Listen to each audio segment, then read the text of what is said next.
Top selection computers, sales and services. Technology के इस दौर में हम लाए हैं आपकी खिदमत में branded Dell, HP, desktop, laptop और सीसीटीवी कैमरा। 15 सालों से 3 से 5 लाख कस्टमर्स को सिंगल और bulk quantity, wholesale price with latest generation.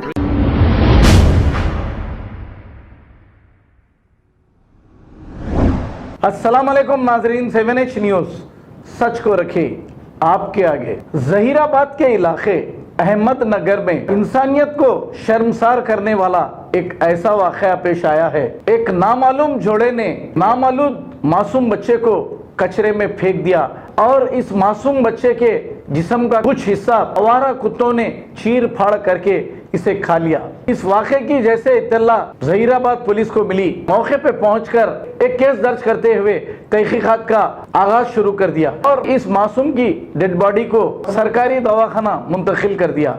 आइए देखते हैं ये report.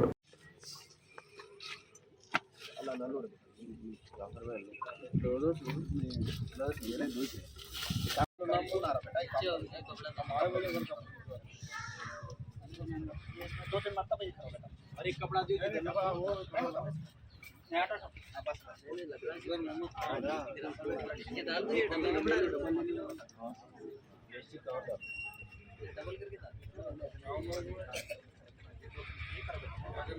Top selection computers, sales and services. Technology के इस दौर में हम लाए हैं आपकी खिदमत में branded Dell, HP, desktop, laptop और सीसीटीवी कैमरा। 15 सालों से 3 से 5 लाख कस्टमर्स को सिंगल और bulk quantity, wholesale price with latest generation. School, colleges, corporate office को हम सप्लाई कर चुके हैं। इसके अलावा एक्सपर्ट इंजीनियर्स की निगरानी में रिपेयर चिप लेवल के सर्विसेज भी अवेलेबल है। अगर आप घर, दुकान और लोकेलिटी को क्राइम फ्री और सेफ रखना चाहते हैं तो हमसे इंस्टॉल करवाइए सीसीटीवी कैमरा, HD क्लैरिटी और वो भी बेस्ट क्वालिटी और बेस्ट प्राइस के साथ। और address Vijaynagar colony beside Ryan hotel, Hyderabad. Director Syed Rashid Ali Majid. Contact 9849715954। खबर है शहर की, खबर है गाँव की, खबर है सारी दुनिया की। 7H न्यूज पसंद आए तो लाइक कीजिए, शेयर कीजिए और सब्सक्राइब करना ना भूले। 7H news.